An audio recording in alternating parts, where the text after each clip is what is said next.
Perkenalkan, nama saya Jonathan Pratama Putra. Di sini saya akan menjelaskan tentang sistem kopling dan menjelaskan apa saja modifikasi yang dapat kita lakukan pada sistem kopling. Langsung saja ke videonya. Baik, di sini sudah ada sistem kopling yang sudah terbongkar. Saya akan menjelaskan fungsi dari kopling. Jadi kopling itu berfungsi untuk memutus dan menyambungkan tenaga mesin ke transmisi agar saat perpindahan gigi atau menaikkan gigi itu tidak harus mematikan mesin. Kopling juga memiliki dua jenis, yaitu manual dan otomatis. Kopling manual biasanya dikontrol dengan handle atau tuas. Berbeda dengan kopling otomatis yang bekerja dengan gaya sentrifugal atau putaran mesin itu sendiri. Oke, lalu di sini saya akan menjelaskan fungsi dari masing-masing komponen kopling. Yang pertama, kampas kopling. Ini berfungsi untuk menyambung dan memutuskan putaran mesin ke transmisi agar saat perpindahan gigi terasa lebih halus dan bisa menghentikan kendaraan tanpa harus mematikan mesin. Yang kedua, plat kopling. Ini berfungsi sebagai pasangan dari kampas kopling agar mereka saling bergesekan. Nah, selanjutnya itu ada peer kopling. Jadi peer kopling ini berfungsi untuk menekan kampas dan plat kopling agar tenaga mesin bisa tersalurkan dengan baik. Lanjut, di sini ada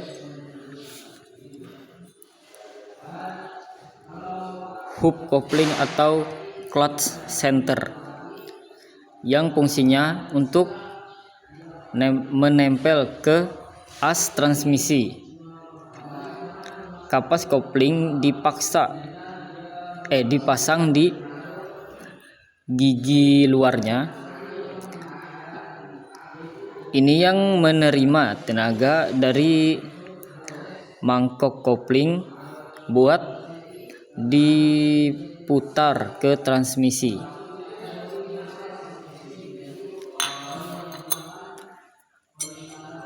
Lalu ada ini clutch pressure plate yang berfungsi untuk menekan kampas kopling agar menempel ke plat besi. Ditekan oleh peer kopling saat tuas kopling dilepas. Lalu ini rumah kopling berfungsi untuk menyambung ke gigi primer dari kruk as. Di dalamnya ada dudukan untuk kampas kopling dan plat kopling.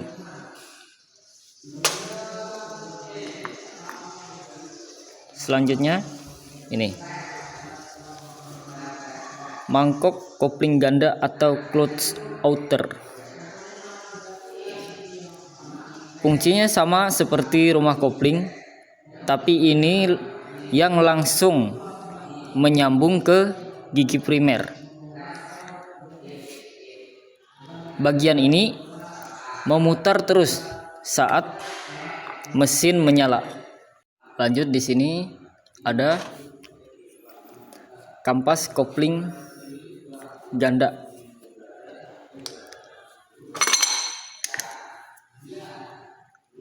Kampas kopling ganda atau centrifugal clutch. Fungsi utamanya yaitu untuk sebagai kopling otomatis yang dimana bekerja berdasarkan gaya sentrifugal. Jadi pas mesin ideal atau RPM rendah, kampas tertarik jadi pernya itu tidak menyentuh mangkok kopling atau tenaga tidak menyambung. Tapi ketika digas, atau menaikkan RPM, kampas akan mengembang dan jadi kampasnya akan mengembang keluar karena gaya sentrifugal. Lalu kampas ini menempel ke mangkok kopling ganda dan terjadi gesekan, lalu tenaga mesin akan menyambung ke transmisi atau lalu ke roda. Nah, jadi itu penjelasan dari komponen-komponen dari kopling.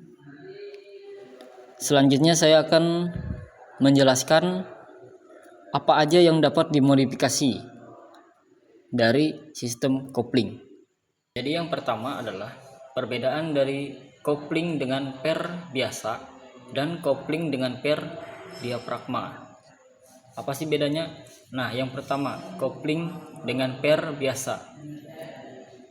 Kopling dengan per biasa biasanya menggunakan per kecil antara 4 sampai 6 biji. Dan kekuatan dari setiap per akan menyalur ke kampas dengan merata. Kelebihannya mudah untuk disetel dan cocok untuk modifikasi. Namun ini memiliki kekurangan, di mana kekurangannya itu dia pernya tekanannya bisa tidak merata ketika ini terjadi ketika kita mengganti per namun tidak langsung mengganti secara satu set. Itu bisa membuat per yang satu dengan yang lain itu memiliki tekanan yang berbeda, yang menyebabkan penekanan ke plat kopling itu tidak secara merata. Lalu kopling dengan per diafragma. Nah, kopling dengan per diafragma ini dia hanya menggunakan satu per saja. Nah, namun satu per ini dia besar, berbentuk piringan, yang membuat tekanan ke kampas itu lebih merata. Hanya saja dia memiliki kekurangan. Nah, jadi kekurangan dari kopling dengan per diafragma ini adalah dia itu untuk penggantiannya mahal. Ketika rusak, untuk biaya penggantiannya itu mahal, dan untuk modifikasi dia sedikit sulit. Untuk kelebihannya, dia lebih halus dan tarikan kopling lebih ringan. Yang kedua, apakah bisa mengubah sistem kopling otomatis ke sistem kopling manual? Jawabannya bisa. Jadi berikut langkah-langkah pengubahan kopling otomatis ke sistem kopling manual. Yang pertama, kita sediakan dulu kunci atau alat-alat yang diperlukan. Lalu kita kuras oli mesinnya dan buka koper atau bak kopling. Berikutnya, lepas kopling otomatis atau komponen sistem kopling otomatis. Jadi dilepas semua itu. Kemudian kita cek dan menyesuaikan dudukan. Tentu saja pengubahan sistem kopling membutuhkan sedikit penyesuaian karena sistem dan cara kerjanya yang sedikit berbeda. Jadi yang kita cek itu adalah poros dan dudukan kopling. Nah, lalu kita pastikan bisa dipasang rumah kopling manual. Terkadang itu memerlukan bubut atau ganti part lain.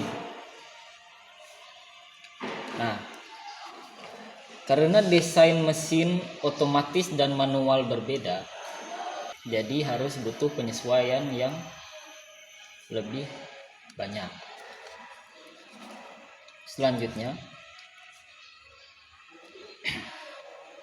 pemasangan rumah kopling manual.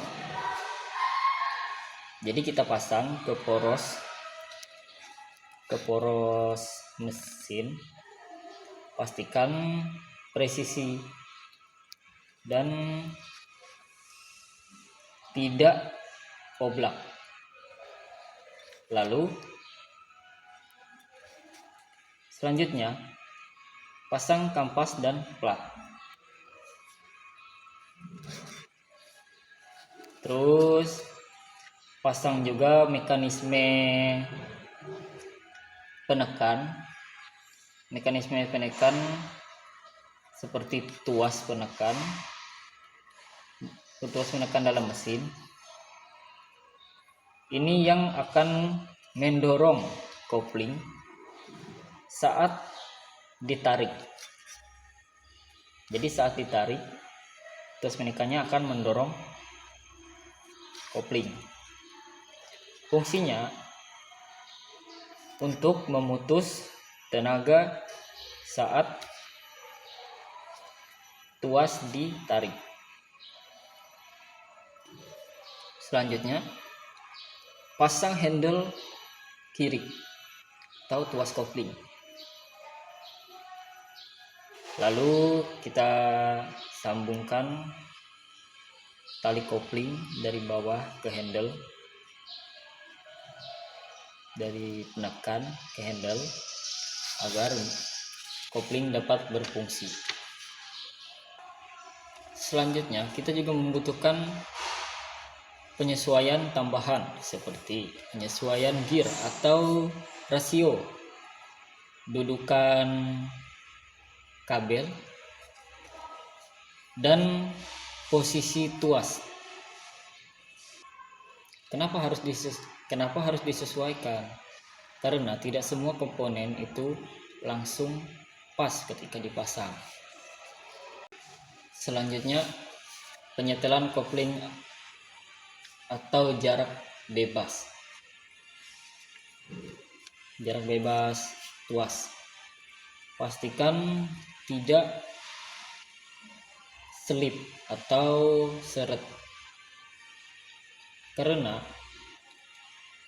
kalau terlalu kencang bisa selip. Sebaliknya, kalau terlalu susah masuk gigi, itu berartinya longgar. Nah, jika semuanya sudah selesai seperti penyesuaian, penyetelan, dan penambahan part-part lain, selanjutnya tinggal proses perakitan seperti bak kopling dan isi kembali oli mesinnya. Setelah semuanya selesai, coba dihidupkan mesin, tes tarikan awal,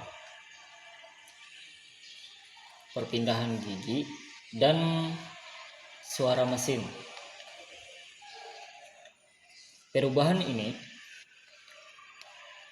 tidak plug and play atau langsung pasang langsung bisa, karena perbedaan cara kerja.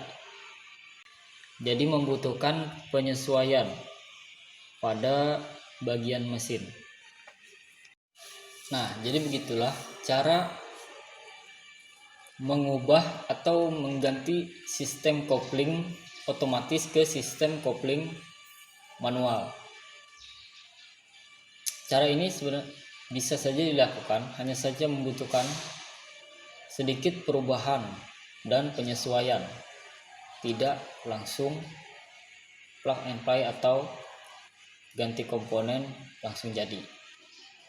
Jadi kita harus membutuhkan penyesuaian dan perubahan part-part atau penambahan part lain. Nah, jadi saya kira itu saja yang dapat saya sampaikan pada video kali ini. Jika terdapat kekurangan, saya minta maaf dan terima kasih.